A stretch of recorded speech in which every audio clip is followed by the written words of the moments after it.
Greetings, and welcome to the Thirsty Mage. The tune that you're hearing is thanks to our resident composer, Mr. Perry Burkham. He was kind enough to provide our podcast with its own theme song now, so we're like a real podcast and everything. Wait, this was a fake podcast before? Yeah. Well, it's isn't it like, you know, when someone becomes the president, it's like, and this was the night he became the president. No, but you know what? I'm not even gonna respond to that about when people become the president because of actions that they do. I'll stop now. I can joke because I'm Canadian, so yeah. When what was the night that he became prime minister? Yeah. I'll let you know when it happens. Was it like I forget? Is it the knock on Trudeau that like his father somehow orchestrated him being in powers? I forget. That'd be difficult because his father's been dead for a while. Okay, but I thought his father was a prime minister in the late 70s, though. Okay, so okay. it's nepotism at its finest. Okay. Yeah, they're like the royal family of Canada. Yeah. I mean, to be fair, we had like almost. God, I'm trying to do math. We had a 12-year period where it was just two families being president, and we almost had it where it was Clintons and Bushes for like 30 years straight, minus 8. Yeah, it's crazy. But anyway, enough politics. Yeah. Well, it's a great segue into what we're here to do, and which is drink and talk about RPGs. And not politics. Yes, right. So, well, I guess we should introduce ourselves. My name is David Lloyd, and with us tonight, we have one half of the Talk Nintendo podcast, Mr. Casey Gibson. Howdy ho. How about, so, I'm guessing a little Aquafina? Yeah, you know what? It's funny. In my house, like, these cups, I drink a lot of water, like, all day, and our cups are so tiny. So the other day when I went to the Met game, like, for some reason I was like, I'll get the souvenir cup. And life-changing. This thing holds like a gallon of water, and it's perfect. So instead of going through like 3 water bottles for a podcast, I can just work on this sucker. So Casey's big change is more water. Yeah. And go Mets. Yes. Oh, okay. That's a whole other story. And we have the owner of Nintendo World Report, and frequent. I think you've been on most of the episodes. I think he's a regular. He's a pretty regular at the pub, Mr. Neal Ronaghan. I'm doing fine. I'm drinking a Dogfish Head Indian Brown Dark IPA. Not normally my type of beer, but it was in the fridge. And I didn't feel like maybe tease for a future episode if I still have it lingering around. There's a beer called Heady Topper that's out of Vermont, and my sister recently moved to Vermont, so when I was visiting her recently, I got a lot of Heady Topper. Heady Topper is like a holy grail beer. And this isn't a full episode. We're only doing like 30 minutes, 45 minutes. So I'm going to save Heady Topper for a longer episode. But so for now, I'm just getting rid of the single beers that were sitting in my fridge. Bringing out the crap. Yeah, I mean, this is still a very good beer. It's just that, like, a friend left it here that likes IPAs more than I do. IPAs, yeah, it's. I mean, it's got a nutty taste to it. It's very dark, smooth though. Like Dogfish Head makes good stuff. See, I think that's why I must like Coors, the Coors Lights, because they're pretty much just water. You so. should. More or less. I'm gonna use this opportunity just to talk about all sorts of beers that I like. Magic Hat is bringing back one of my favorite beers of all time, Elder Betty, which is it's an elderberry infused wheat beer, I believe. Drinks it's not quite the PBR beer that drinks like a soda, but it's in a similar vein in that it's like really easy to knock those back. My to tie into a hockey reference, I have a very good memory of the Blackhawks Red Wings Game 7 game, and I believe is that 2013. I think it was when they beat the Bruins in the Stanley Cup Finals. But the Game 7 game where they were down 3-1 in the series against the Red Wings and came back and won Game 7 in overtime. Over the course of that game, I drank an entire 6-pack of Magic Hand Silver Penny. Which, when it got to a certain point, my brother's like, how many of those had you had? And I'm like, there's none left. Has anybody else had them? No. Oh, shit. Whoops. Yeah, but it was stressful game. A very stressful game. It was very fun. And I like that beer a lot. And I recommend, if you see it, it should be coming back. It was gone for a couple years, but now I think it's their spring-summer seasonal again. So you should be able to find it in stores, likely near you, Casey. So broaden your horizons. I'll have to keep an eye. I will actually be doing some drinking this weekend, so that I might have to keep that in mind. Yeah, I haven't seen. I got it once again at another Vermont brewery. I got it when I was visiting my sister, and then find out that it was coming back as their seasonal. So I'd imagine it would be in New York. I picked up. I had picked up a fancy one earlier in the week. It was You already drank it. Yeah, it was a. Didn't make it. It was too tempting. It was a Gainsbourg White Stout. So it was. It tastes like a stout, but it looks like an IPA. That's weird. It was amazing. It was really good. It had kind of a hint of chocolate to it, so it was really good. So tonight, I'm still in the stout though. It's just a little bit simpler because it's just a good old fashioned Guinness. That was my other option. So I'm glad we didn't duplicate our beers. I'm glad I went for the Dogfish Head. Yeah. Sometimes it's good to have just something simple sometimes. So I figure a fallback beer. It's a short episode, so go with a simple beer. That was my take. Cool. So I guess we'll get into it. So it's a little bit different format for the Thirsty Mage this week. Usually we just analyze the crap out of one game and get into as deep as we can. But on our inaugural podcast with a theme song, we're actually going the exact opposite. We're going to pound out as many RPGs we've played between the three of us. We're not even talking about all of them, but between the three of us, we played a shit ton of RPGs the last few weeks. I mean, I think I've had 3 reviews of RPGs go up in like a 3-week span. Well, you're on some sort of otherworldly tear right now of reviewing games. So it's like it's not even. I don't know how you're doing it. I stopped sleeping in preparation for my child. I think that's what happened. I have no explanation other than like I'm seeing all these games coming in and I'm like, this needs to get done. And I've been focused. I will tell you this much. The games I have reviewed, that's what I've been playing. I have not played a damn thing outside of that. I played like a couple games of Super Mega Baseball. That was it. Everything else has been a review. Yeah. Cool.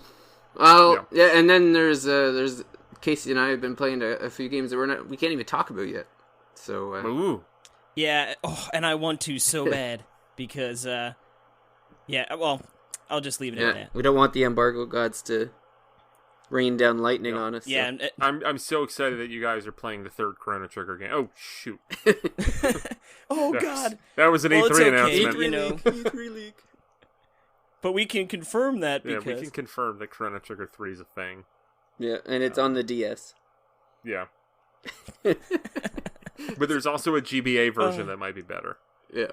So it was made for the GBA. It's just been in development for so long because it's that good. I guess I'll start her off with we'll start with a bit of a quick fire to begin with, just to shoot out a bunch, and then each of us has kind of 2 main games that we're going to talk about tonight. So I guess I'll start off with my quick fire round. I have a PS Vita now because of our Chrono Trigger episode from a few weeks ago. So I thought I'd stock up on a few games. So the first one I got, and I never remember the actual name of this game, but it's the first two Final Fantasies on one disc. I think it's Final Fantasy Beginnings or Yeah, it's not Anthology. Origins or that's yeah, the it's Final second. Fantasy Origins. Okay, it has right. Yeah, it's And essentially it's 1 and 2 together. Yeah, so when it loads up, you choose either 1 or 2, and then they're remakes of the game. Like, they're not the original. And you do what's right, and you only play 1, because 2 is garbage. Yeah.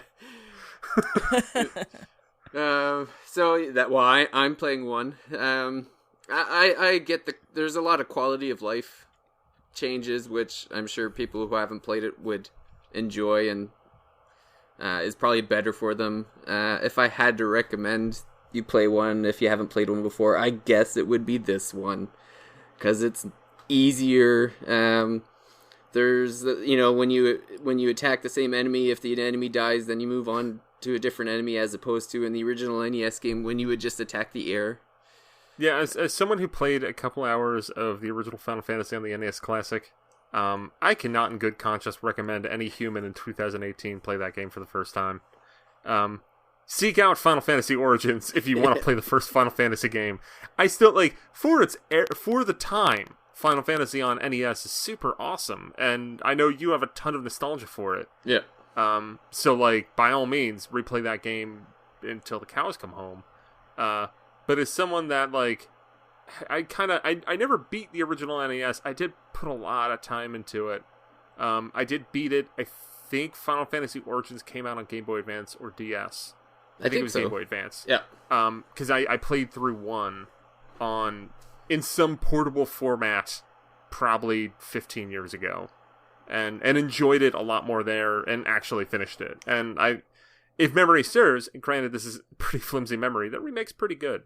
Yeah, it's good. I mean, and it changes up a lot. There's you actually know the statistics of the equipment now, and you don't have to guess if the Aegis armor is better than the Opal armor. Well, where's the fun in that? Oh, I know, eh? If where's the discovery? Is the Vorpal blade better than the Coral blade? Those are things you should learn, trial and error. But no, they're just telling us now, which is fine. I don't know if trial and error is really, I've been noticing this thing is, playing some older games that, for example, might not have an instruction manual. And, there's stuff in games of the NES and Super Nintendo era where, you need the instruction manual for the game to make sense. Because there's, given that, you read the instruction manual before you play the game.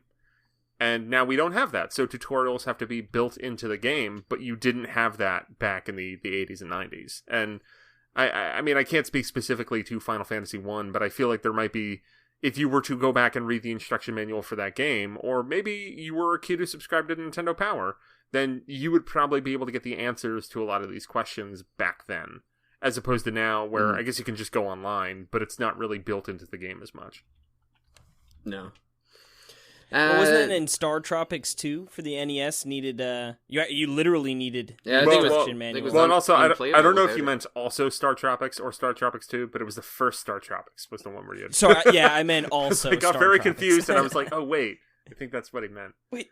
Yeah, that was for Nintendo Air. But one of our $1 million questions was actually related to the Star Tropics thing, where the instruction manual came with a piece of paper that you had to dip into water to get the answer of what numbers to put in to communicate with someone.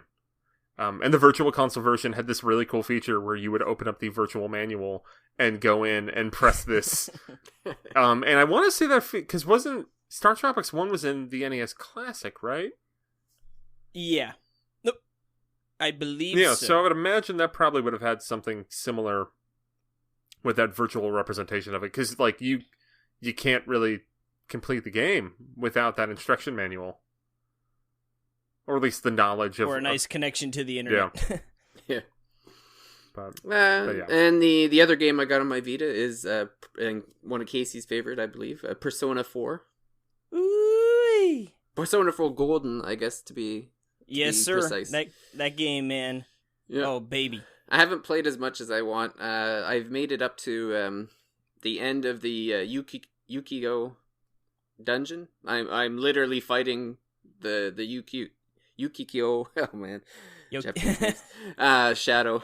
So that's where I left off. So yeah, so you still definitely have a long way to go. But I got many hours left in that one. So I mean, if you ever get through it, I will absolutely be all in for a mage. I don't have a Vita anymore, but I still kept my Persona 4 because I just couldn't get rid of it. So yeah, I bought Persona 4 Golden on a sale years ago and bounced off it real quickly, which is weird. I played Persona 3 back late That's a good one too. I played it in college.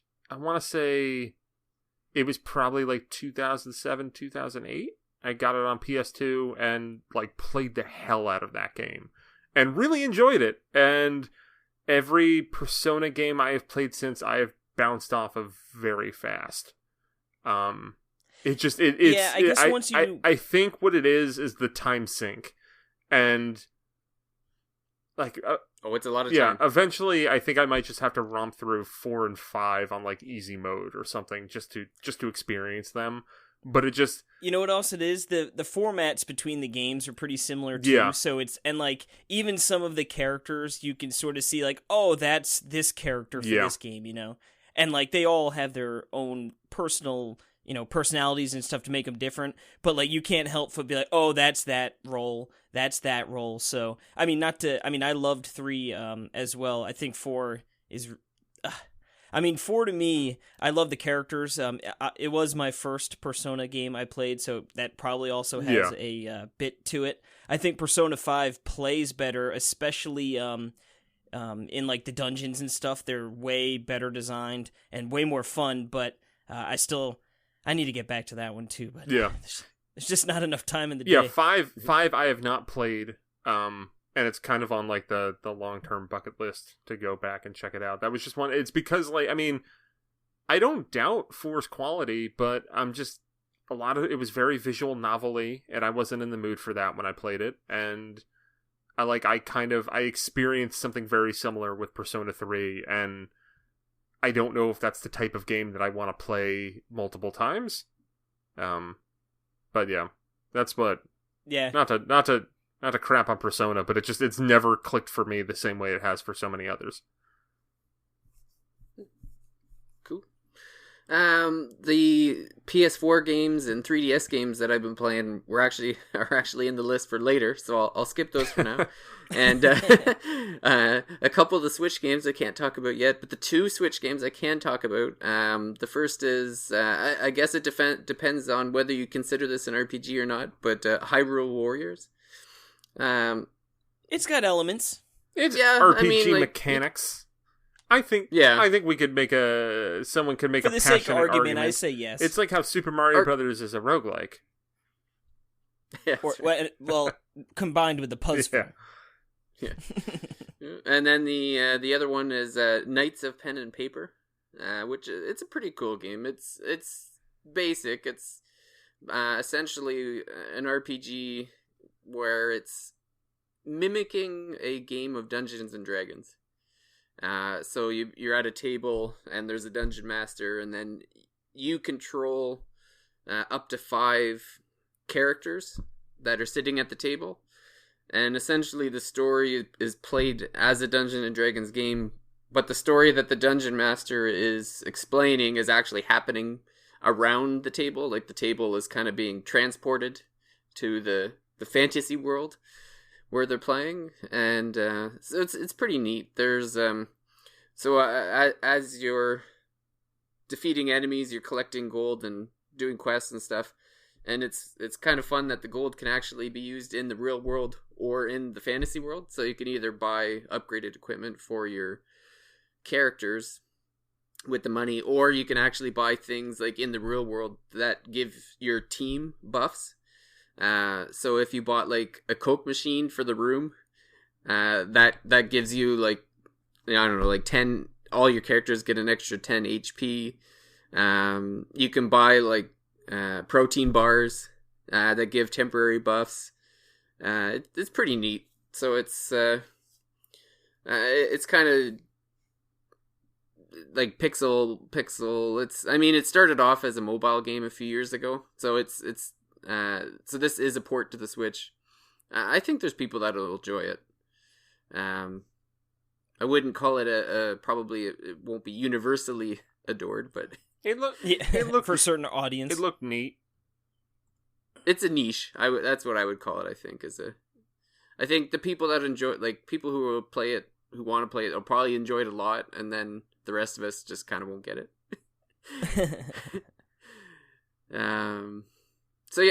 But for both of those Switch games, I actually did reviews for them too, so they're up on the site now. If you wanted some more in-depth review of the games, if those sound interesting to anyone, you can check it out on NintendoWorldReport.com. Yeah. Yes, sir.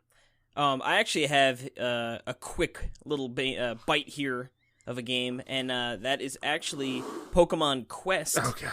Now, I imagine everyone here has played a little bit, at least. Played? Yeah, for me, you haven't played it yet? No. I'm just saying, like, what is the play in this game? It's a lot of watching. Hey, man, you need to be quick on that button press for your abilities. I don't even know if that really makes a difference. I'll be honest. Oh, it totally does. It totally does. I'll give you a good example of how I played this game. But let me explain what it is first. So Pokemon Quest, I guess it's sort of similar to other Pokemon side games they've released. What was that one for 3DS? Pokemon Rumble Blast. Or, I mean, there's just a lot of Pokemon Rumble games, but there was one that was free to play. Yeah, the Rumble games, I guess. I put a lot of time into the Pokemon free-to-play games on 3DS. Might not do that with Quest, but go on. Yeah, so you get in there, they give you the tutorial, but essentially what you do is you go into these little areas and the Pokemon just run around for you, and they just sort of run in towards the enemies, and then they auto-attack. Now, where you come into play, each actual Pokemon has an ability, or possibly two, like, the starter, my Pikachu, has two abilities. One's like a Shock Blast forward, and then one's sort of like a little area of damage around him. Yeah, my Bulbasaur has Tackle, and then I think it's like Petal Dance or something, which is like, I mean, Tackle's self-explanatory. Petal Dance is like a ranged grass attack. Does it go around like a circle? Yeah, so it's pretty similar. I think it's Shockwave or something. But yeah, so essentially you go through and they have little waves of enemies and you take them out. Your abilities are on cooldown, and when you're back out of that, essentially you're collecting materials, and you level up by clearing waves and levels. But you get materials which you can use to cook. And then that will attract Pokemon to your little area there. And you can customize the area, like I unlocked like a statue that you could put down, and I guess there are more things you can unlock there. But what's cool is you pick up stones as well, which then you can go into your Pokemon's little menu there, and as you level up, you unlock new slots where you could put like these stones which can increase your health or your attack, or they're more rare, at least for me at this point, the yellow stones, which you can actually attach to a move, an ability, and it'll make that ability stronger. Now, as Neal said, it's a lot of just sort of watching, but there is some gameplay. Like I said, you do, sort of need to know when to use your abilities, and you can spam them most of the time. But, for instance, I had it where the only character I had alive had Roar, so it scares the enemy away. And I was pretty low on health, and when your Pokemon die, they're out of the game for however long. It's not long, maybe 30 seconds. Yeah, they do. They come back. I don't know what the refresh time is. Yeah, I don't know if it's a cooldown on particular ones or whatnot, but essentially they do come back if you could survive. So I was real low, and I was like trying. There's a little button to run away as well. So I was like spamming the run away button, and then when he'd get close, I'd roar at him to scare him away, and then I had the reinforcements, and I was able to successfully beat that little mission. But yeah, overall, I don't know how much I'm going to play. I do see how this game would work better on mobile, just because it's always there, super easy to just pop it up and get into it, But the game is super stylized. Everything's sort of like little cubes, sort of like Minecrafty, but smaller and not as big blocks. But just even the menus and everything is very stylized, and I think looks really nice. But yeah, it's a free-to-play game. You get in there, there's like $30. You could buy all of the quest packs or whatever they call them. So yeah, cool little game, I guess. But I don't know how much I'll actually play moving forward. Yeah, like, I mean, I had a little fun with it. It just, it is what it is, and it's pretty simple. But yeah. So I have my little quick hit before we start is West of Loathing, which is a game that I just, as we're recording this, my review went up this morning. It's a really goofy, funny, dopey stick figure RPG. And like the art style kind of looks like it's like cheap and dumb, but it's actually kind of beautiful in a way. Like they do a really good job of lighting and just kind of making that world pop, despite it being like so simple and just a bunch of lines. But what makes this game so cool is that it's kind of structured like it's a big, huge, epic open world RPG, but like everything's side scrolling, and it's just like funny. Like, I spent some, like, there's a main quest of your character that you can create, and then you pick through 3 different classes. There's a cow puncher, which is like your warrior, kind of. Then there's the bean slinger, which is a magician, and then, wait, I need to look up the names. I don't want to mess up the names, damn it. Man, we posted a lot of reviews today. Snake Oiler. Snake Oiler is like they make potions and stuff, and then the Bean Slinger uses beans to use magic.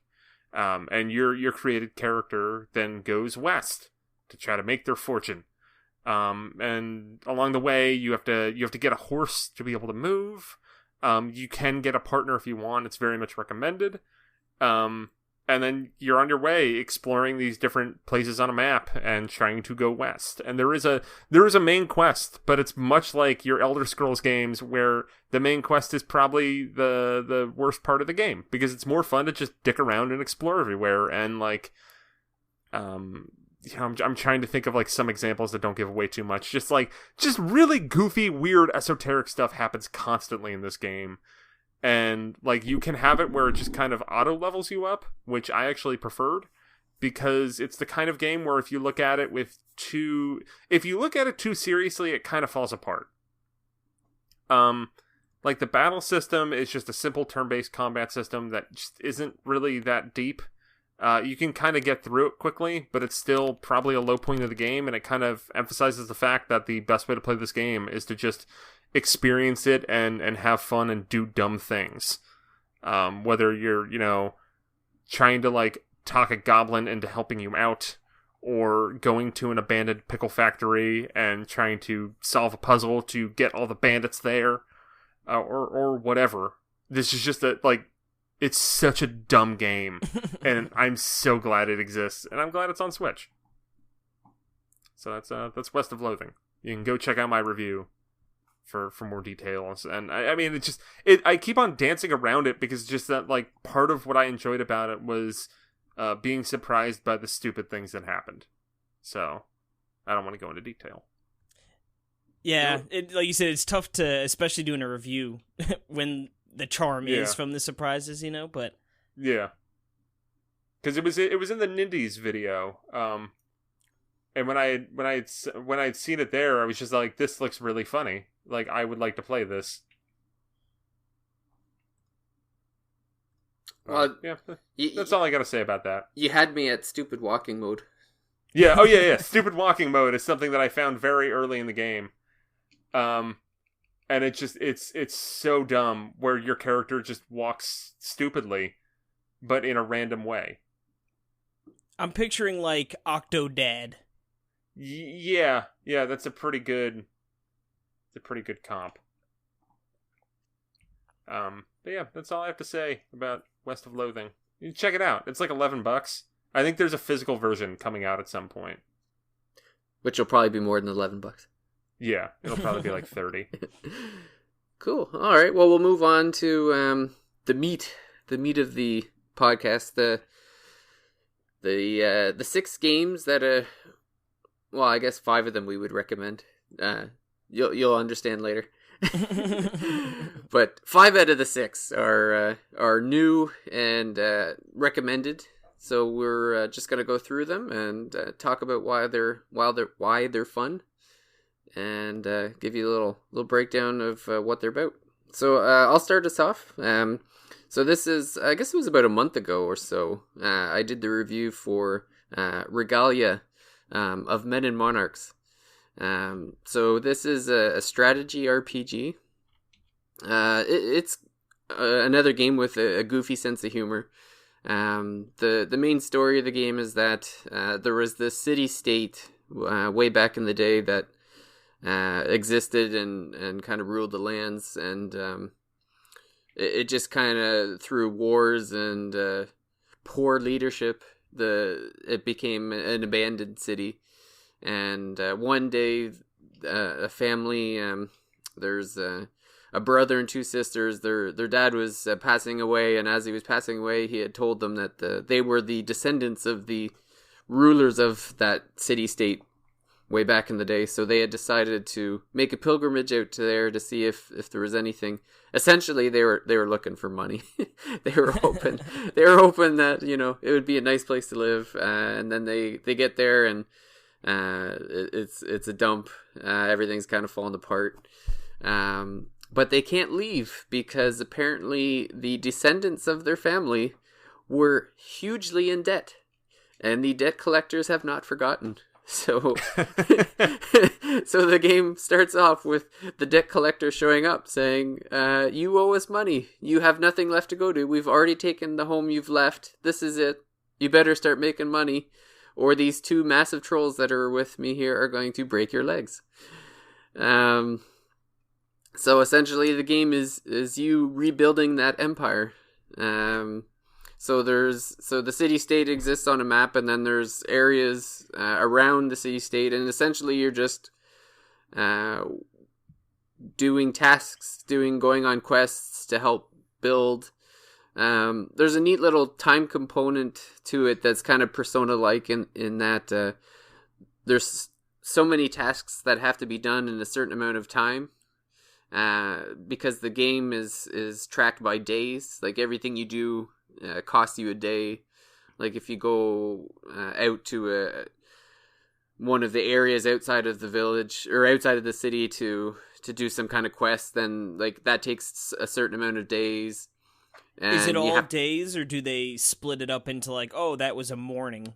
Or no, it's all days. It's just days. It's all days. But there's a lot of Persona elements there because you've got that time management component, but then there's also a relationship component. So the characters that you can play as, you can build up your relationship with them by a lot of them have like quests or things that they're working towards that you can help them get there. Like, one of the first things is you come across it's kind of like a jungle woman. She's kind of like a looking to kill this beast that no one knows if it actually exists or not. So you build your relationship with her by like going on hunts with her, looking for this beast, and all the characters are pretty. I mean, a lot of them are kind of tropey, but most of them are all interesting though. Like there's a vampire who's kind of like a librarian nerd. So nobody's afraid of him, and he's like trying to figure out how to become like an evil lord vampire. So it's just got a good sense of humor. And then the battle system is it's kind of like a grid based where you set your people on the map. And then in like a turn-based, like you would move them around the map in this little grid system. They have different attacks that, like some of them have longer attacks. Other guys have to be like right up close. So there's a lot of strategy to it. to the actual battle. So it's kind of Fire Emblem-ish, I guess, would be the way to put it. But yeah, I had a lot of fun. It was it had a lot of elements of games I like, and the chemistry of everything coming together just worked well. So it was a fun playthrough. Awesome. So I've been playing. Well, I guess at this point I played Battle Chasers Night War. My review is also up on the site. Battle Chasers Night War is by Airship Syndicate, which is the remnants of Vigil Games. They are the studio that made the Darksiders 1 and 2.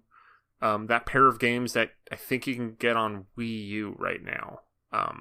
And there's... Yep, yeah, Darksiders 2 is one of, like, the... I don't think it was... Or the Darksiders final, 1 was one of the... Wii U Darksiders release, 2 was like a launch game. Yeah. Oh, the remastered. Darksiders War Mastered. So, edition. the Darksiders games, if you're not aware, they were put out by THQ, and then THQ died, and then I think there's a Darksiders 3 announced. I don't think there's any word on a Switch version. But Darksiders is basically if a Western developer made a 3D Zelda game. And I never played the second one, but when I played the first one, like, it was okay. The dungeons were cool. It had some really, like, kind of neat, like, dungeon items that you could find. But there was a lot of emphasis on combat, which I didn't really enjoy as much, because part of the reason why I like Zelda is more the puzzle solving as opposed to the combat. And it was, like, Darksiders 1, if memory serves correctly, was kind of like God of War combat with Zelda puzzles and dungeons. It was cool, though. And I like the style. It's Joe Madureira, who, if you're familiar with comics, he did Battle Chasers back in the late 90s. He also did a lot of, I think he did like Spider-Man and Deadpool art in the 90s. He came from comic books and then went into video games. So Battle Chasers Night War, knowing that Joe Madureira and the other people at Airship Syndicate that were originally Vigil Games, their past game was 3D Zelda through a Western lens. Battle Chasers Night War is basically Super Nintendo JRPGs through a Western lens. And holy lord, I did not think this game was going to be as good as it was. It's just so smart in its design. The overworld is all point-to-point stuff, but you can still get into battles that way. The battles are all turn-based, very kind of traditional combat. But one cool element about it is that I'm blanking on the specific term because it's been a while since I've played the game. Burst? Was that... David, help me out. I think it was something like Overdrive? Sorry, there's so many games in my mind right now. Okay. You keep talking. So there's basically a way that, your, like, as you attack, review. you build up a meter that then you can use to you basically overcharge your mana, and then you can use magic attacks. So, like, a basic strategy in Battle Chasers Night War is you got three people in your party. Everybody just attacks the enemies one round, and then they will build up overcharge to then use their magic without spending any actual mana. So that kind of just makes it so there's a reason to do your regular attacks, and it helps build it up so you can do your magic attacks at basically no cost. And I like the strategy of kind of figuring out how to do battles that way. It was enough of a twist that made something kind of standard as turn-based battling feel way more engaging. And some of the boss fights get super hard, and I had a lot of close calls, and like I liked bouncing around between the characters, although I will say that I wish that when you had the only people that get experience are the characters that are in your party. The other characters don't get experience, which kind of sucks because each character is really different and distinct, and they have different like strategies that you can use by using them in your party. Like you kind of have, there are two characters that you could kind of use as healers, but one of them's more of a mage user and the other one's kind of a bruiser. So like that was, you could go with one or you could go with the other, but when the other one doesn't get experience when you use it, you kind of gravitate towards a party of three and rock that. So that's a little disappointing, but then the turn-based combat is still really good. And then the dungeons are procedurally generated, which they kind of encourage you to replay them, which would be a good way to level up the rest of your party, but they're not different enough, and when you go back to an easy dungeon, it's really, really easy. But the dungeons are really fun to explore. Maybe not so much in handheld mode. And then this... Yeah, it's a little dark. It's like an isometric Diablo dungeon experience. Trying to think of what else. Yeah, I like the sound of that. The art, the art sound is of all gorgeous. Of this. It is coming from Joe Madureira, which I hope I'm pronouncing his name right. We can just call him Joe Mad. That seems to work.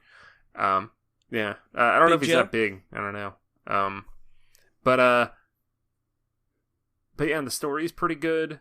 I saw some people knocking the game that the characters don't really have arcs, which I can't really defend. I just really like that world. Like, it's kind of like this... It's like steampunk, but there's like more of an emphasis on magic. And there's like a lot of zombie crap going on. And like, I just... Wandering around that world's great. It has an awesome soundtrack. I don't think it's Austin Wintory. I think that's the Banner Saga, which I'll talk about later. But there is... like, the music is really good. There's a lot of fine details I really enjoy too. Like at the end of a battle, I love with the Golem character. The battle's over and like birds he's your healer. Land he's on the him. Best. And like you have Awesome. the kind of the main character is a little girl that has these gauntlets that make her like the strongest person in the party. I really liked using the sword wielder because he had stuff where like you could build up his overdrive. Is it overdrive? Yeah, overcharge. Overcharge. You could build up his overcharge really high because everybody kind of has a limit to how much you can overcharge him. But you could build up his overcharge very high, and then he'd have an attack that then you could kind of amp up. Because the skill points in this game, you can kind of reassign them as you want, which makes it fun because you can kind of toy around with different builds. But he had something where like there's a certain move that you use where if you have a lot of overcharge built up, you can just like unleash hell. And he was my guy that I would use to just do tons and tons of damage. I found the difficulty of the game kind of perfect too. It was you're right on that line of some of the battles like you're on your last HP, but you still can get through.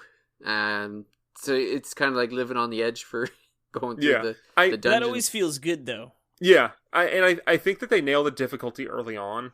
I think in the back half it's a little too hard, but I think that's like there's a series called like Gamehumentary or something that has they have like a part 1 on Battle Chasers Night War, which is really good, and I'm looking forward to part 2. But judging from like reading stuff about like the kind of the pitch for this game and their development kind of philosophy behind it, I get the sense that they kind of wanted to force/encourage you to go on side quests, which is something that I don't really like as much in games. Like, if I want to critical path it, yeah, okay, it might be harder, because, like, if you go and grind, it's going to make it a little easier, but you should be able to critical path a game at, like, at a consistent difficulty level without it getting too hard.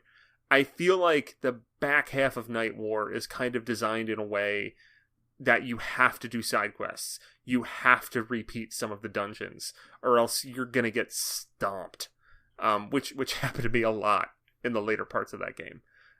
But then I did go do the side quests, and I replayed some of the dungeons, and I got stronger, and then I could win. But it was a little frustrating to kind of just hit those choke points and just be like, okay, I guess I gotta wander around the world and see what's up. Like, I almost wish, like, I think it's something like West of Loathing, where that does a similar thing, where, so as you're going west, it's basically like the map is kind of divided into segments that are then like the next part is gated by completing a main quest mission in that.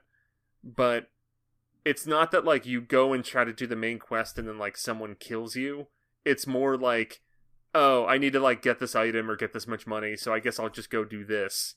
Whereas in Battle Chasers Night War, like, I'm going to fight the bad guys. Oh, he kicked the crap out of me. I guess I have to turn around. Well, at least it's not like Alliance Alive where they lock you into an area and then you have to backtrack. Yeah, no, you can go everywhere. There's a really good fast travel system. Like, it's super easy to get around that map. And it looks so nice.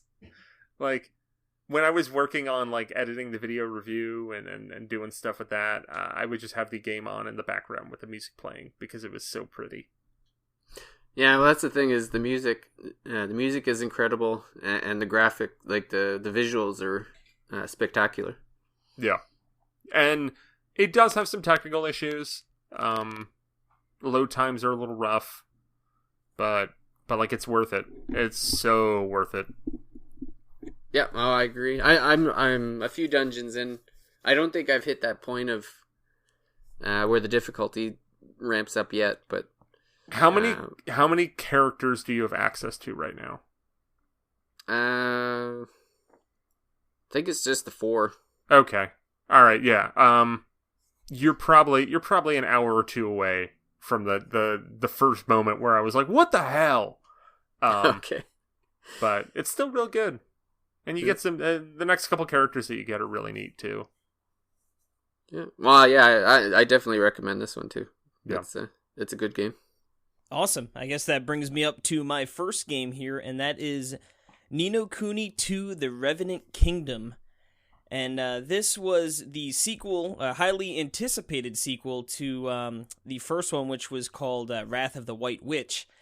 And that game, I've never played that game, but it was critically acclaimed. People fell in love with the game. I know a big draw of it was that they were working with Studio Ghibli. So as you can imagine, it was visually stunning. This second one here, they did not work with Studio Ghibli, actually, but I still think one of the stronger suits of this game is still its visual appeal.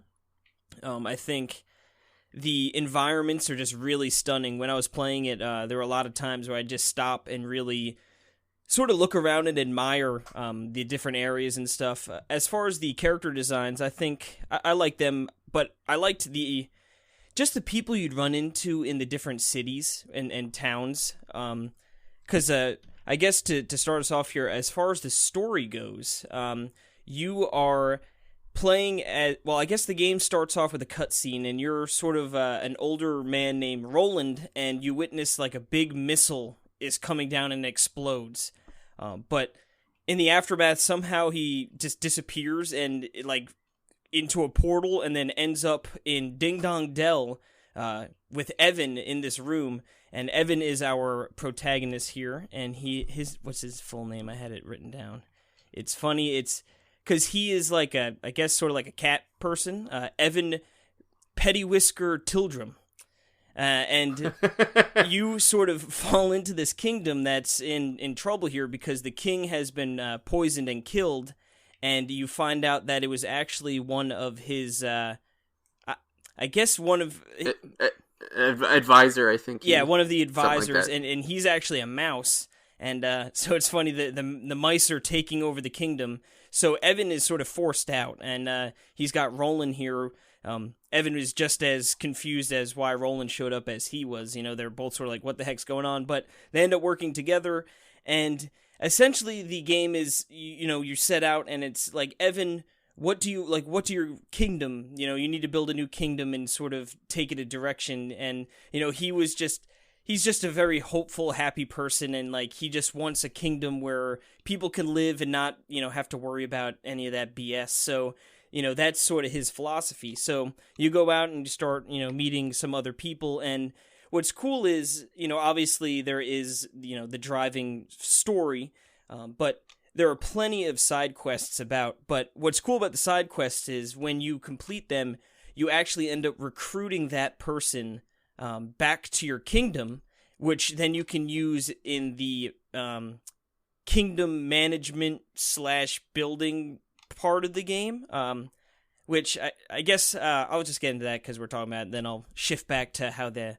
combat is. But essentially you build up this kingdom, and that sounds really cool, but it's sort of it's more like, oh, okay, you have enough of this to unlock this thing in this area. So it's not like you're customizing your kingdom. It's a predetermined kingdom. Yeah, so it's sort of just like, oh, look, this plot right here, that looks like it'd be perfect for our farm, And then it turns into a farm. But what's cool is, you can upgrade those buildings, and that requires manpower. And some of the people that you bring into your kingdom, some of them are, oh, this person, he's physically strong, or she's physically strong, she's going to make a great farmer, And then there's, oh, that's more of a scholar, so, in the things that, more intelligence to use, like that, she might be better on that one, So it's cool how they sort of mix and match that. But as far as it sort of was touted as like, oh, kingdom building, like, oh, I'm going to personalize my own kingdom. And that was, for me, it was like, oh, okay, like, I guess, like, I'll do this when I'm back in town. But it was not something I was, like, excited for.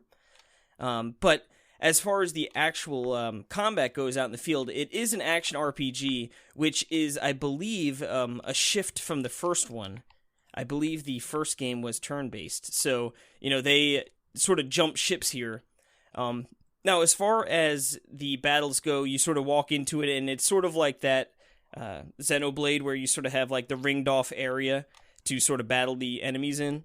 But I don't know, it never, and now I should say that I did not beat this game, and I actually ended up selling it, so, Perry, very high recommendation. The caveat on this game is we both at around 20% into the game bounced pretty hard. Yeah, so as far as the combat goes, it is an action RPG, and you get in there, and once you're in the battle, you can switch freely between the characters, which is always nice. So you have a few different characters with different play styles. But I don't know, the combat, and again, like you said, we didn't get, incredibly far, so who knows, maybe it ramped up nicely. But, even however far we got in, it was still probably 10 plus hours of gameplay, So in that time, it never really got challenging. I would go into battles and you just polish them off pretty easily. And, you have like your melee attacks and you have some spell abilities. But what is cool is they have the Higgledies, I believe. Is that how you would pronounce them, David? Yeah, I think so. These Higgledies, which are essentially, they're like little Pikmin.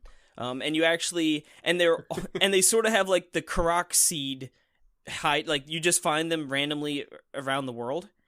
And what's cool is they different elements, but when you're in the battle, you'll see like the Higgledies around the battlefield, and then they sort of like get together, and then all of a sudden it's like, oh, I can go over to them, hit a button, and then they're going to do something for me. And like it's funny, like all of a sudden you just see these tiny little Pikmin-like creatures like all of a sudden erect like this huge cannon and fire a big old cannonball at the enemy. So it is pretty funny in that sense. But I don't know, the combat never really grabbed me, and it's funny because I guess how Xenoblade has like actiony elements into it, where obviously you're moving around and positioning. This is way more free movement and hitting attacks and stuff, but it just, I don't know, it never really grabbed me, and I think it's a big letdown because I was enjoying. The world was really fun to explore, and like I said, it really is gorgeous. I love the art style. It had enjoyable music, and like I said, the Gold Paw, I believe, is one of the first like towns you get into, and like I just absolutely love like running around that place. And there was a few fast travel spots because essentially it was like it almost felt like one real big long strip, and you could bounce off a little to the sides in the city. But I would run through almost every time just because of the music and just seeing all the characters. And, it just really is a letdown because it was pretty funny, too. It had, I don't want to spoil anything. Lofty. Yeah, pretty much you get, so every king needs a kingmaker. And, it's sort of touted as this, like, oh, you're going to get the big dragon, and it's going to be your kingmaker, it's going to protect the kingdom while you build it up. And, again, I don't think this is spoilers, because I'm pretty sure he's on the cover, so, Yeah. And, but if it is, you might want to cover your ears. But anyway, you end up going and getting your kingmaker, and he's just like a little turd. Like, he's a little tiny... He looks like a Starbucks latte. Yeah, and his name's Lofty. and Lofty. it's so funny because you're like, wait, that's the Kingmaker? Like, Yeah. oh, okay. Well, and then the characters feel that way too, because they're like, "This is it," and the guy's like, "Screw you, buddy." Yeah, and that's where a lot of the comedic writing comes through. I feel like Lofty is just a really funny character. And like I could think of one where he's like flicking boogers at things, and it's just like it's really over the top on that sense. But yeah, overall, I mean, I don't want to say it was like a bad game. It just didn't grab me as I'd hoped, and I think partly I do want to say part of it was that I was playing this game around PAX. And then all of a sudden you go to PAX and you don't play it for a week, and then you come back and there's another game, and it just sort of fell to the wayside. But, you know, like you said, if it was that captivating of a game, I would have gotten back to it. But ultimately that was not the case. Yeah, well, my copy turned into Game of the Year edition of Fallout 4. So mine was a cool $30. Hey, who knows? Maybe Fallout 4 will be relevant to a Nintendo podcast soon. Ooh, I hope so. Yeah. And I guess I'll go into my last one, which is I guess technically not a new game, but new to me and new because of updates and such. But a couple weeks ago I picked up. I was in the electronics boutique. And what's that? Is that like a EB Games? It's like a GameStop. Store? Yeah, EB Games. It's basically just a GameStop. Is that like Amazon, but like you walk to it? You never heard of EB Games, Neal? That's where I bought all like some of store. my I thought it games was of all time. was it? It's Stan Babbage's. Is that the guy who owns the EB Games, or is it Bob Funkoland? Oh, I don't know. There's definitely a lot of Funko in the EB Games now, because it's basically like God, my childhood sucks now. Yep. I just realized how Funko, like, I can't make a Funko Land joke without Funko Pops getting in the way. Is EB Games essentially like GameStop, where it's now a hot topic? Yeah, it's like half the store is video games and the other half is like just paraphernalia. As far as I know, I think EB Games is just the Canadian name for GameStops. Well, yeah, I mean, like I said, I remember we had an EB Games in my mall, and that, like I said, I've got some of my favorite games of all times from that EB Games. Yeah, because I think GameStop bought EB Games 10 plus years ago. Because that was, I mean, it was the monopoly of the video game stores. Because you had Babbage's, you had Software Etc., you had Funkoland, you had EB Games, you had GameStop, and then they slowly all just became the same company. Yeah, because we only have EB Games here now. Like the GameStops and everything else just turned into EB Games. But I was in one a few weeks ago, and I was just killing time. Like, I don't know, something else was going on. I'm like, you guys go do that. I'll go hang out in EB Games for a bit.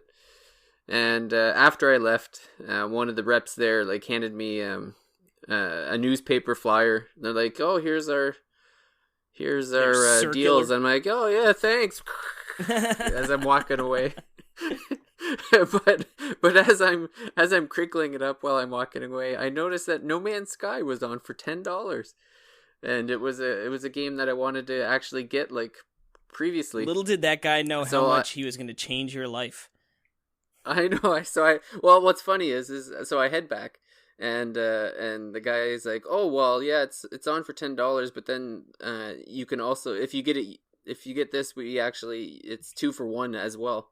So technically, I got No Man's Sky and Elder Scrolls Online for $10 between the two of them. Not too bad. I have not opened Elder Scrolls Online yet because I've spent so much time playing No Man's Sky.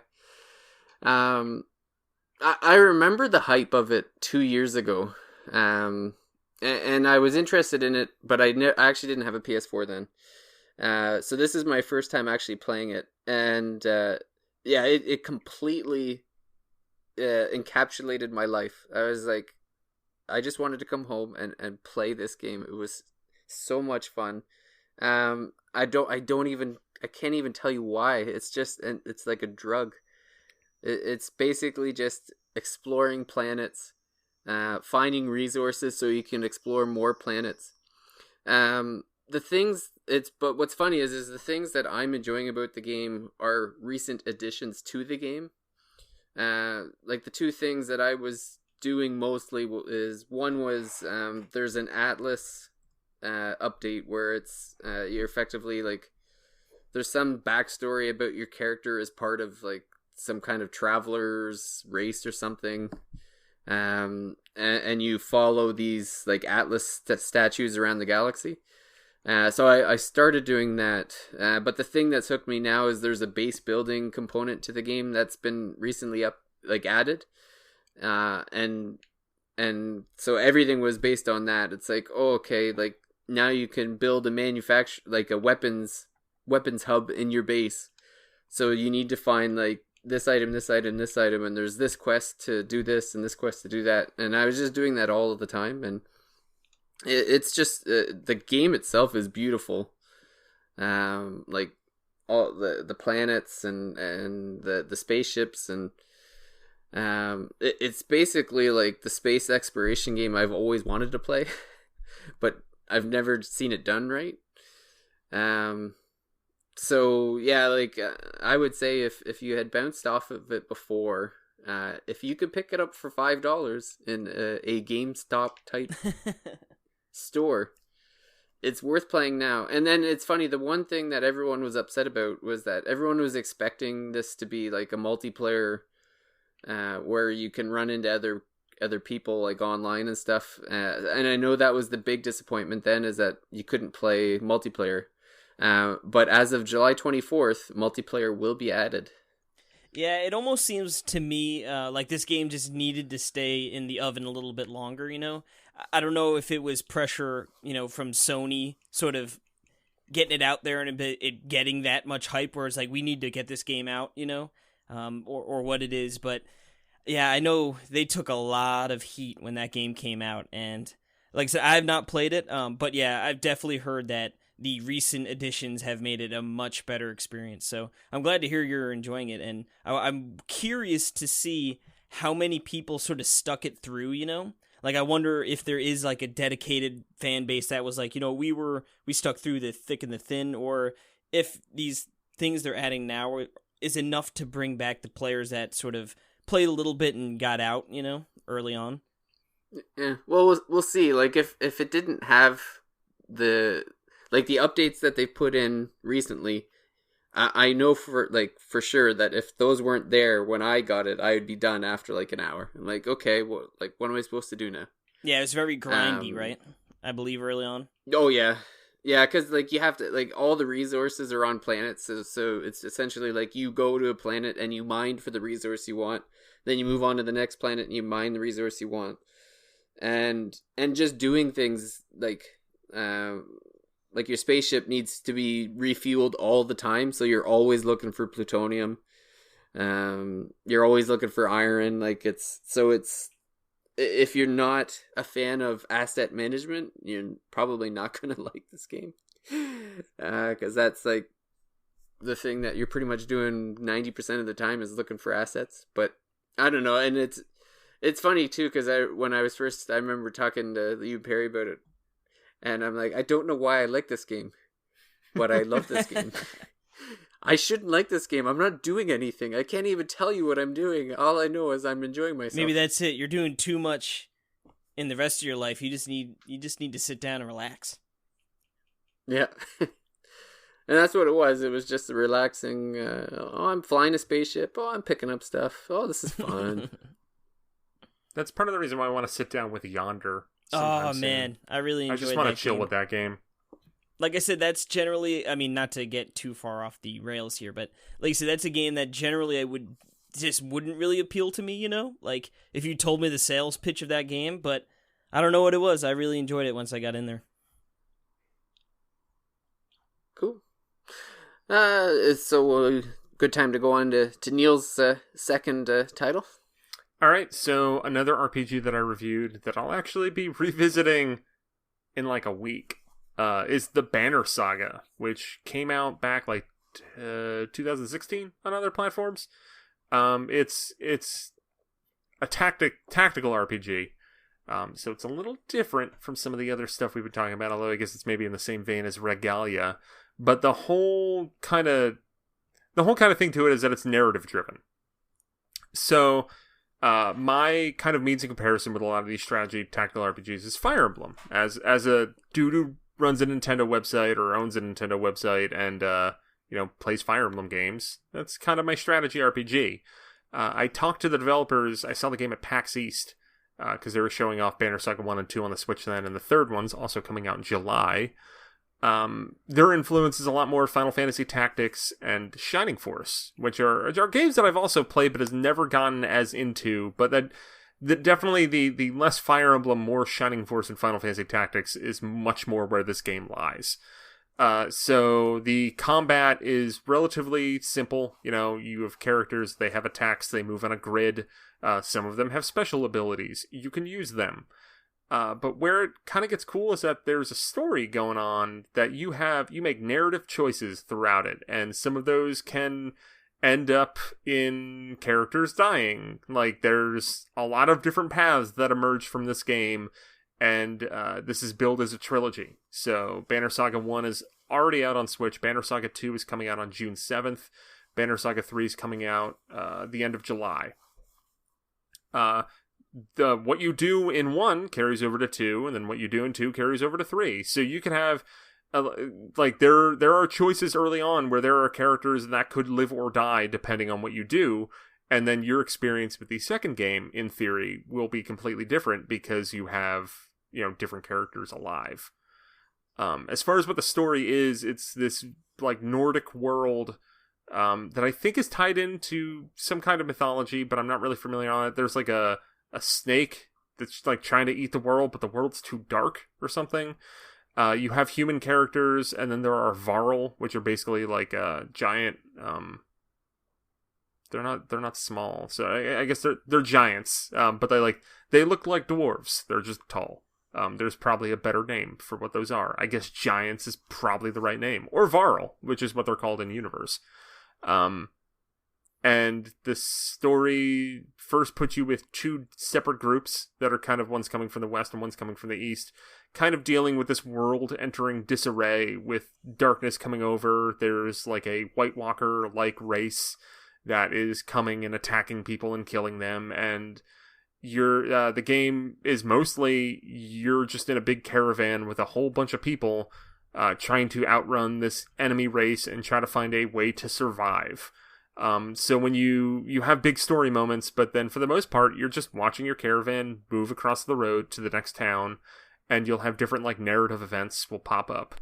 And they all kind of have an effect on how your character's received, or maybe some kind of bonus that you could get, how many characters survive. In addition to named characters that you can use in battle, there are also just you have generic clansmen and fighters.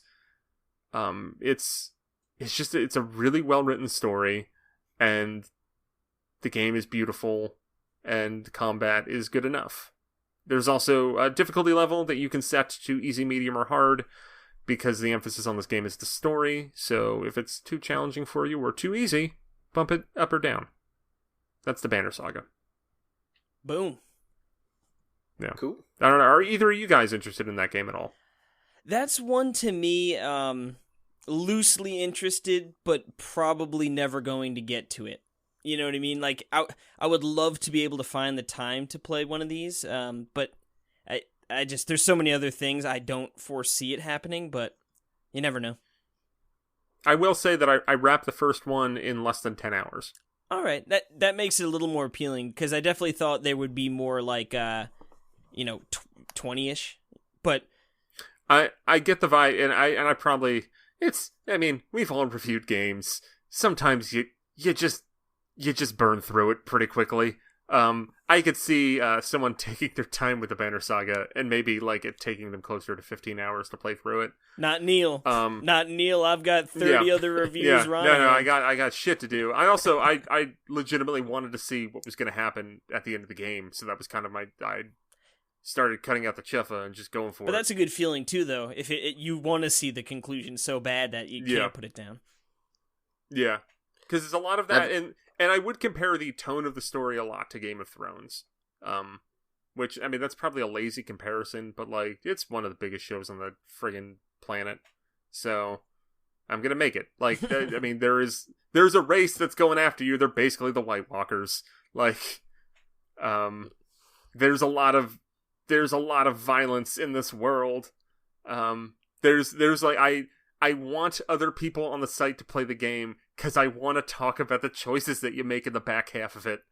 Because there's some crazy stuff that happens, and I really want to see. I'm really excited to play the second one because I want to see where the party that I have, I want to see where they go, and then after I finish the second one, I want to look up to be like, okay, so if I did things differently in the first game, how would that affect the second one?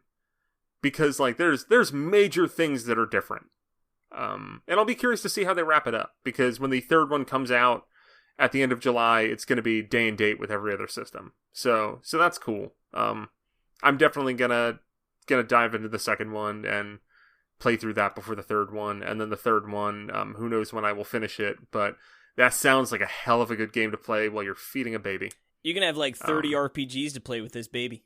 Yeah, me and this kid are gonna be playing, little Octopath and I are gonna be playing Octopath Traveler, Banner Saga 3. I might even teach him some Captain Toad. Who knows? I already know who the next host of the Thirsty Mage is going to be when David retires. Yeah. My little girl or boy. Host and training. Yeah, you got to start them off right. Gonna give that little kid a Pokeball when Pokemon Let's Go comes out. Help me capture Pokemon and break the TV. Perfect. but yeah, that's the Banner Saga. The premise of it sounds interesting. And I would like to play it, but I'm assuming it'll probably end up in the backlog bayou. The old backlog bayou, man. It's never ending. Yeah. So when that lull comes around. That's funny. I wish. Yo, dude, the lull is supposed to be hitting now. Yeah, this is ridiculous. The lull was in 2016.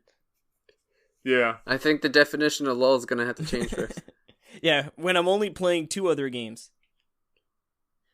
But, yeah, I guess to bring us to our final game of discussion today on this podcast that was originally supposed to be 30 minutes to 45 minutes as we approach, as we eclipse the hour and 10-minute mark.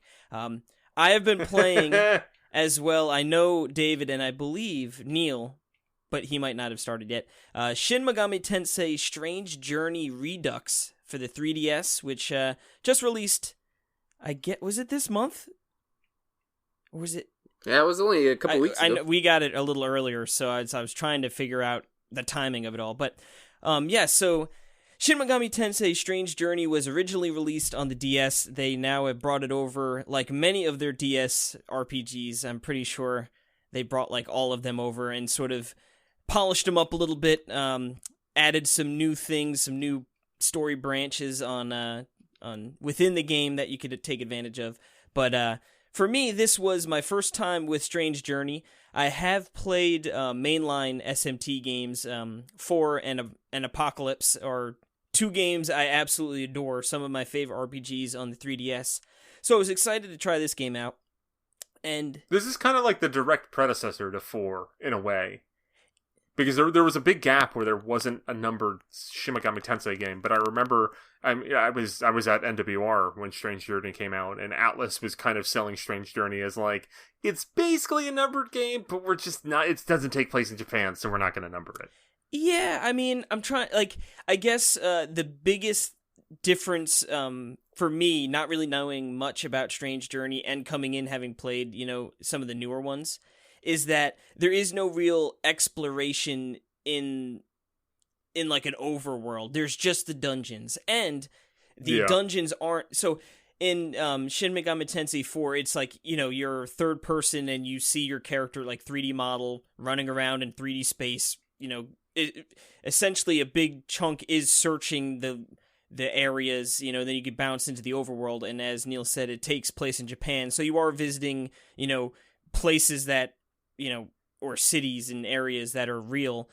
For this game, I will always have fond memories of having to look up an actual map of Tokyo while playing Shin Megami Tensei 4. Yeah, because I had no idea where the hell anything was. Yeah, I think think I had to do that too, because I think I was trying to find something and people were like, yeah, sort of like, the best bet is to look at a map of Tokyo, and you're like, oh, Yeah. okay. Look up the Tokyo public transit system. Too funny. Because that will weirdly become relevant here. But yeah, so this game, again, I was sort of like, okay, it's a SMT game, 3DS, it's probably going to be similar to that. But instead, it is quite a bit different, at least on the exploration front. It is, as I said, there's no overworld. So you are sort of, when you're not in the dungeon, you're in this vehicle.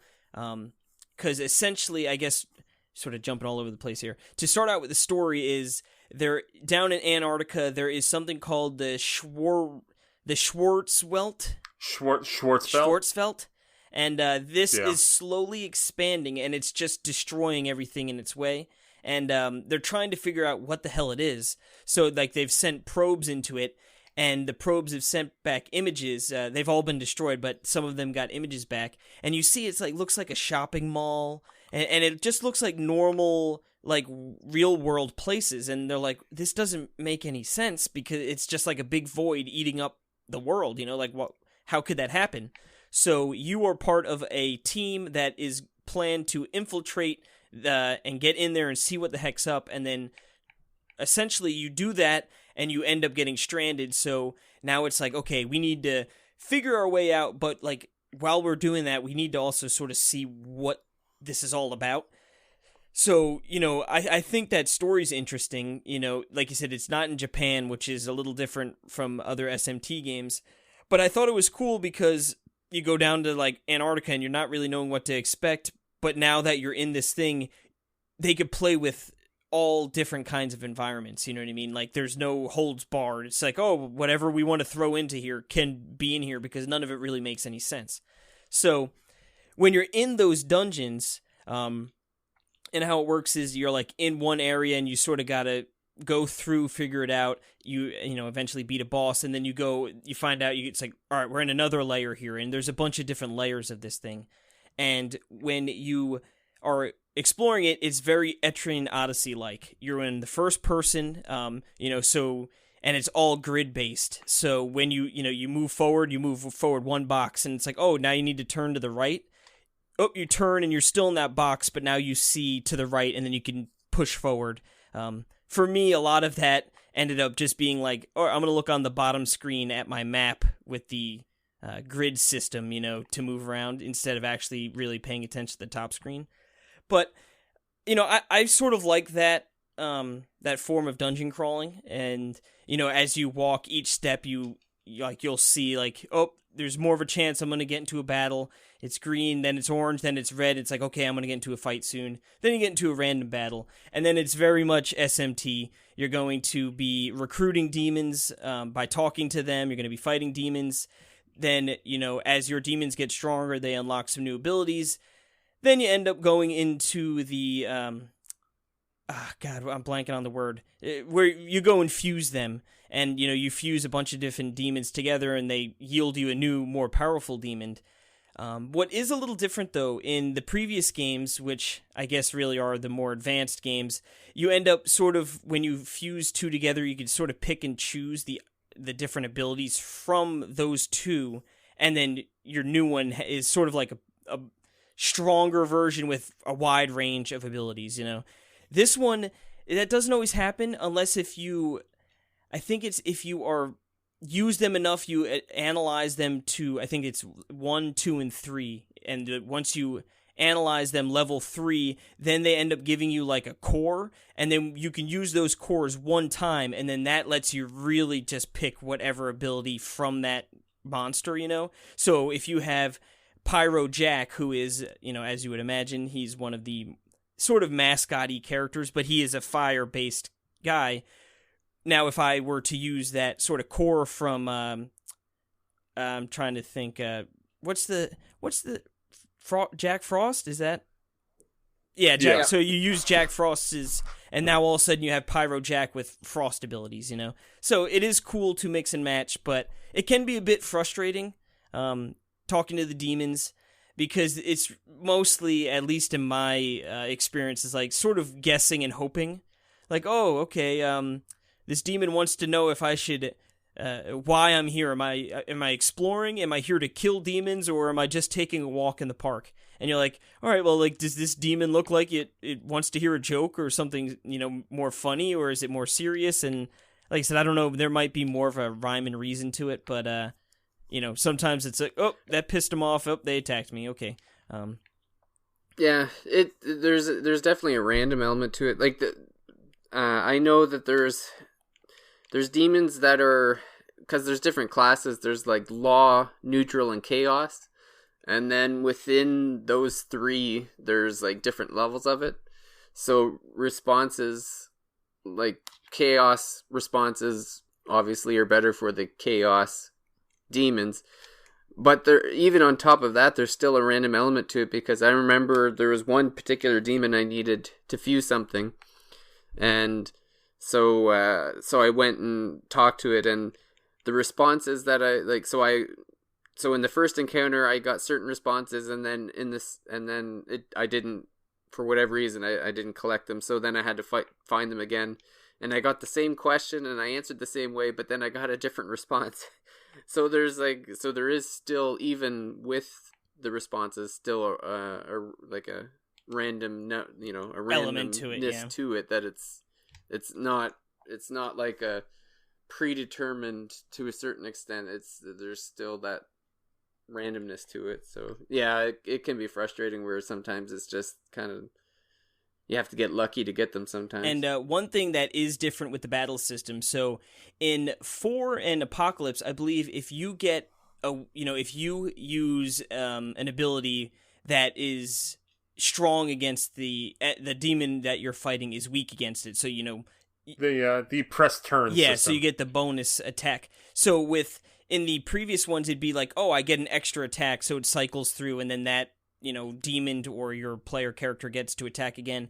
This one, though, when you hit weak, obviously it's going to do more damage, but if you have demons that are aligned with your alignment, so like you said, if I was chaos, so if I have 2 of my 3 demons in my party are chaos, when I hit a weak, they're going to follow up with an attack, and it'll be a joint attack, and it just hits a nice hit of damage, But if there's only one, then it's only that one attacks, and it's a little less. So that's pretty cool to encourage, like, try and get those demons that are aligned with you, because then it's going to be more beneficial to hit these weak spots. And that could be a game changer, especially when you start fighting some of these bosses, which are pretty tough. SMT is generally known for being a tough series. I think this one is not as bad. I'm still working through this game. I forget exactly. It's been a couple days since I played, but I think I'm in like the 3rd area, or maybe the 4th. But it's definitely been more forgiving than previous ones. But then again, I think Apocalypse was more forgiving than 4, so maybe they're just sort of trying to dial it back a little bit, as far as at least like the normal difficulty. But it is SMT. For sure, like you said, if you've played them before, you're going to definitely be fusing demons, doing all that jazz. But it is different enough that it's a nice change of pace, and I love SMT. So I know the DS version was, I think, one of the hardest in the series. I know they significantly dropped the difficulty down in the 3DS remake, or I guess port more. Yeah, I've enjoyed it. I can't remember if I'm in the 5th or if I'm like right at the end of the 4th. But yeah, I've enjoyed it. My party, so I've got all three of my demons are the same as me. So now when I hit a weak point, there's 3 other. It's basically 4 hits every time. And then I kind of utilize the sources to try to have each demon have like a different element, so that depending on who you meet, you at least get 1 weak point. And it's funny, I was actually a little bit more prepared because I did the review for Nintendo World Report, and I had told Seren that I was doing it, and she convinced me to play Soul Hackers right before to kind of prepare for it, and it's a very similar game. in the sense of it's that grid-based map and the way you go through dungeons and that. So it was and Soul Hackers was much harder than Strange Journey. So it was an easy it was an easy transition. I was going into Strange Journey thinking it was going to be tough, and I'm like, man, this is a lot easier than the game I was just playing. But yeah, if you're a fan of SNT, I guess, well, there's difficulty. Like, I think you could choose. Like, if you're one of the hardcore and you start playing it, you're like, this is too easy. I'm fairly certain there was you could up the difficulty. Yeah, I'm pretty sure you could change up or down either way. Yeah, and then they did add a separate storyline to this one that wasn't in the original Strange Journey. The Alex character, which I mean, it's probably best not to get into it in case someone's wanting to play it. But it's essentially there's like a separate dungeon that you can go to whenever you want. That it's intertwined in the main story, but it's kind of on its own as well. Good stuff. Cool. Well, so we've kind of doubled our time alignment, which seems to be a recurring theme on the Thirsty Mage. Well, so, I won't lie. When you originally said half hour to 45 minutes, I laughed. I was like, I thought that was a good joke. Well, that's how we suck you in. It's like the Hotel California, you know? Yeah, you get one beer in you, right? And then next thing you know, it's hours later and way more beers down. That's right. You can't just have one. But yeah, I guess a good time to wrap things up. We gotten through at least 10, I think, games. Yeah, we covered a lot of ground. There's plenty more coming. We'll have plenty more to talk about soon. So stay tuned for that. And yeah, I guess if you're looking for some more in-depth reviews, all of the games that we've talked about, well, the Nintendo-based ones, are all on NintendoWorldReport.com. Or you can check out the YouTube page too, because pretty much all of them, I think, maybe. Well, minus SMT, right? One or two, or probably has a video review. Oh yeah, SMT doesn't have one because I have no idea how to connect that to my computer. But like, if you want to check out Night War or Banner Saga, we got the video reviews up for those on our YouTube channel, so you can check those out there.